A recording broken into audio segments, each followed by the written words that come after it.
Welcome to the fourth session of the subject Principles and Practice of Management.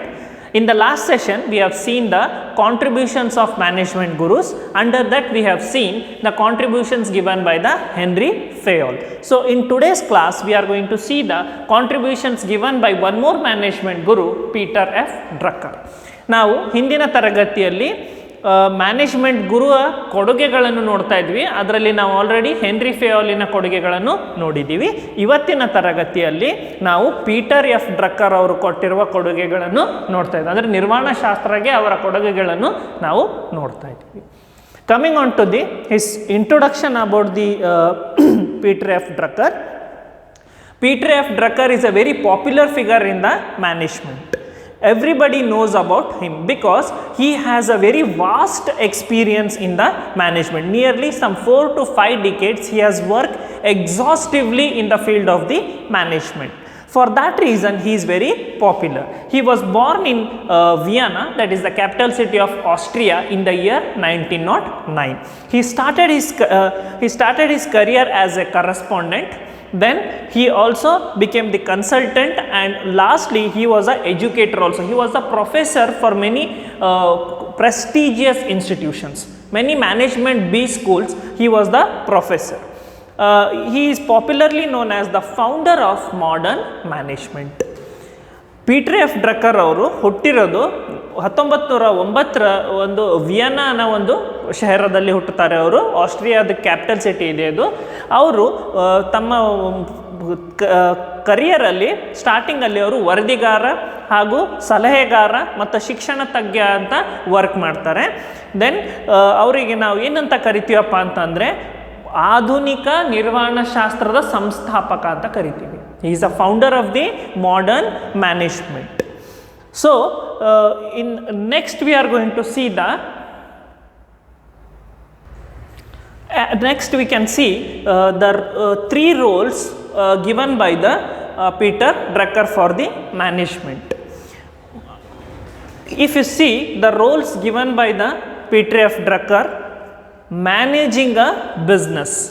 He says that the management has to manage the business. ಅಂದರೆ ನಿರ್ವಹಣಾ ಶಾಸ್ತ್ರದ ಒಂದು ನಿರ್ವಹಣೆ ಎಲ್ಲಿ ಬರುತ್ತೆ ಅಂತಂದರೆ ಒಂದು ಆರ್ಗನೈಸೇಷನ್ಗೆ ಮ್ಯಾನೇಜ್ ಮಾಡೋದು, ಒಂದು ಕಂಪನಿಗೆ ಮ್ಯಾನೇಜ್ ಮಾಡೋದು. ಅಂದರೆ ಮ್ಯಾನೇಜ್ಮೆಂಟ್ ಏನು ಮಾಡಬೇಕಪ್ಪ ಅಂತಂದರೆ ಎದ್ರ ನಿರ್ವಹಣೆ ಮಾಡಬೇಕು ಅಂತಂದರೆ ಒಂದು ಬಿಸ್ನೆಸ್ಸಿನ ಒಂದು ನಿರ್ವಹಣೆ ಮಾಡಬೇಕು.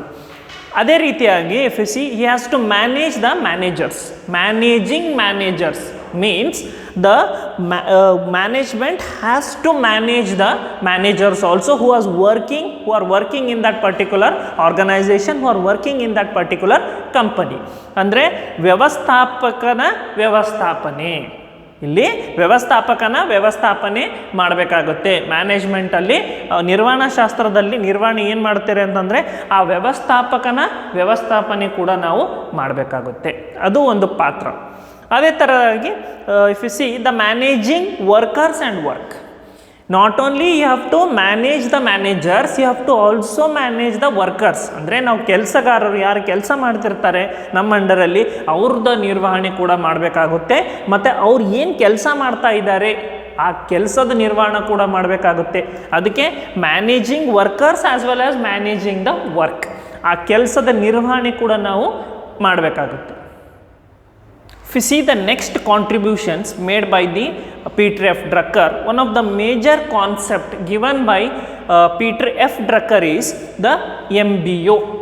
He coined this term in the year 1954. MBO ಅಂತಂದರೆ ಏನು? ಮ್ಯಾನೇಜ್ಮೆಂಟ್ ಬೈ ಆಬ್ಜೆಕ್ಟಿವ್ಸ್, ಅಂದರೆ ಉದ್ದೇಶಗಳಿಂದ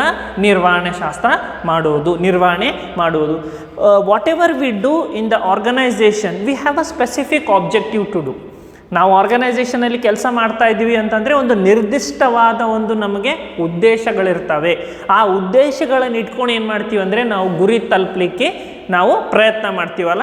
so if you have the specific objectives then we can achieve the goals. These are short term and they are the long term. Objectives are the short term in order to reach the long term goals.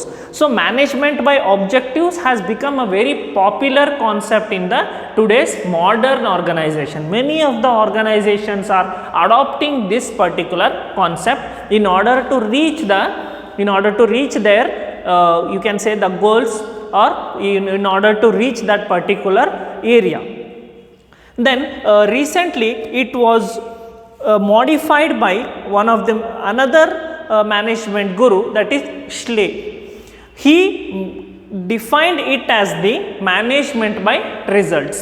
ಇನ್ನೊಬ್ಬ ತಜ್ಞ ಏನು ಮಾಡ್ತಾರೆ ಅಂದರೆ management by objectives ಅನ್ನು ಸ್ವಲ್ಪ modification ಮಾಡಿ management by results ಅಂತ ಮಾಡ್ತಾರೆ. ಅಂದರೆ ಫಲಿತಾಂಶದಿಂದ ನಿರ್ವಹಣಾ ಶಾಸ್ತ್ರ, you are getting the results by doing the management. So this is one of the you can say very popular concept given by the Peter F. Drucker. Similarly, he believed in the federalism. He believed in the federalism. He didn't believe in the bureaucracy. As you have seen, centralization principle was given by the Henry Fayol. ಕೇಂದ್ರೀಕೃತ ಅಂತ ನಾವೇನು ಕರಿತೀವಿ, ಕೇಂದ್ರೀಕೃತ, ಅದು henry ಫಯೋಲಿನ ಒಂದು ತತ್ವ. ಆದರೆ ಇಲ್ಲಿ ಪೀಟರ್ ಎಫ್ ಡ್ರಕ್ಕರ್ ಎದರಲ್ಲಿ ಬಿಲೀವ್ ಮಾಡ್ತಾರೆ ಅಂದರೆ ಸಂಯುಕ್ತ ವ್ಯವಸ್ಥೆಯಲ್ಲಿ ಬಿಲೀವ್ ಮಾಡ್ತಾರೆ. ಸಂಯುಕ್ತ ವ್ಯವಸ್ಥೆ ಎಲ್ಲಿ ನೋಡ್ಬೋದು ನಾವು? ನಮ್ಮ ದೇಶದಲ್ಲಿ ನೋಡ್ಬೋದು, ಭಾರತದಲ್ಲಿ ಸೆಂಟ್ರಲ್ ಮತ್ತು ಸ್ಟೇಟ್ ಗೌರ್ಮೆಂಟ್ ಎರಡೂ ಕೈಯಲ್ಲಿ ಪವರ್ ಇದೆ. It's like decentralisation. Even the central government is also having the power, the state government is having the power. So this federal state is derived from the American constitution. ಮತ್ತೆ ನಾವು ಎಲ್ಲಿ ಕಾಣ್ಬೋದು ಇದು ಅಂತಂದರೆ, ನಾವು ಅಮೇರಿಕನ್ ಕಾನ್ಸ್ಟಿಟ್ಯೂಷನಲ್ಲಿ ಇದು ಕಾಣ್ಬೋದು.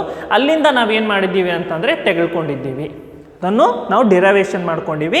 ಸೊ ಫೆಡರಲಿಸಮಲ್ಲಿ ಅವರು ಬಿಲೀವ್ ಮಾಡ್ತಾಯಿದ್ರು. ಯಾರು? ಅದು ಒಂದು ಇವರ ಕೊಡುಗೆ ಅಂತ ನಾವು ಹೇಳ್ಬೋದು. ಅಂದರೆ ಕಂಪನಿಯಲ್ಲಿ ನೀವು ಸರಿಯಾದ ರೀತಿಯಲ್ಲಿ ಪವರನ್ನು ಡೆಲಿಗೇಟ್ ಮಾಡಿರಿ, ಡೆಲಿಗೇಷನ್ ಆಫ್ ದ ಅಥಾರಿಟಿ ಅಂತ ಅವರು ಕರೀತಾರೆ. ಸೊ ಇವತ್ತಿನ ತರಗತಿಯಲ್ಲಿ ನಾವು ಪೀಟರ್ ಎಫ್ ಡ್ರಕ್ಕರಿನ ಕೊಡುಗೆಗಳು ನೋಡಿದ್ದೀವಿ.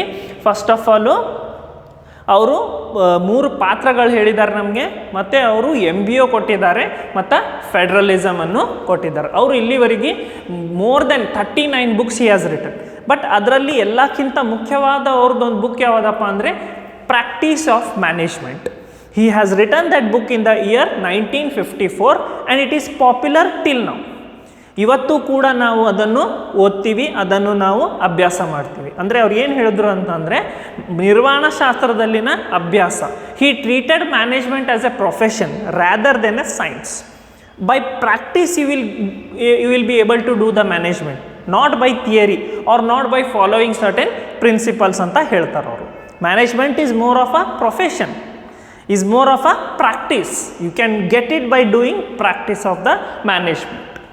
So in the next classes we are going to see some more concepts which are related to the management and principles and practice of this management subject. Thank you.